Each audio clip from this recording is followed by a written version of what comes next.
ایک عالمہ لڑکی کی کہانی۔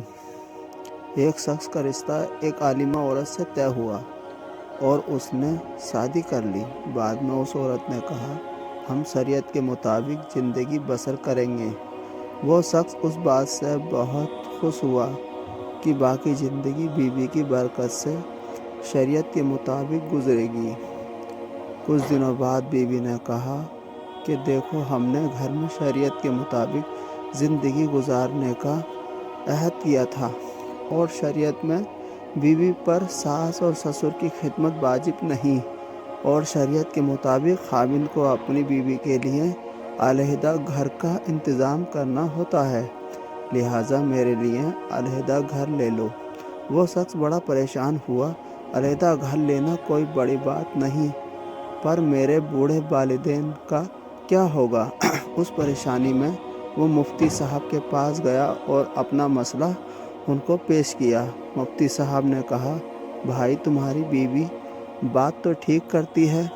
وہ آدمی مفتی صاحب سے طنز لہجے میں کہنے لگا، میں آپ کے پاس مسئلے کا حل لینے آیا ہوں، نہ کہ فتویٰ لینے۔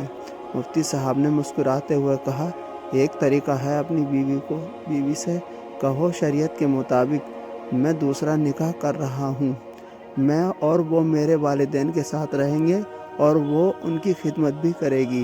میں تمہارے لیے علیحدہ گھر لیتا ہوں، آپ وہاں رہنا۔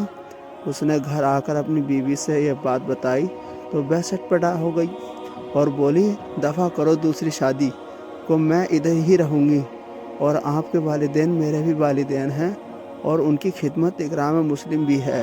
اس پورے واقعے سے ہمیں یہ سبق ملتا ہے کہ ہمیں زندگی کے کچھ پل مسجدوں میں بتانا چاہیے یا اللہ والوں کی محفلوں میں بھی گزارنا چاہیے، اور زیادہ سے زیادہ قرآن کی تلاوت کرنا چاہیے اور قرآن کو سمجھنے کی کوشش کرنی چاہیے۔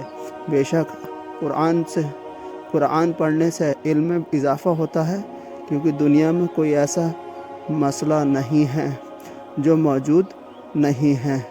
تو پیارے دوستو، ہمیں اس سے یہ سبق ملتا ہے کہ قرآن سے سارے مسئلے ہمارے حل ہو جاتے ہیں۔ پلیز قرآن کو فالو کریں اور اسے پڑھیں اور دعاؤں میں یاد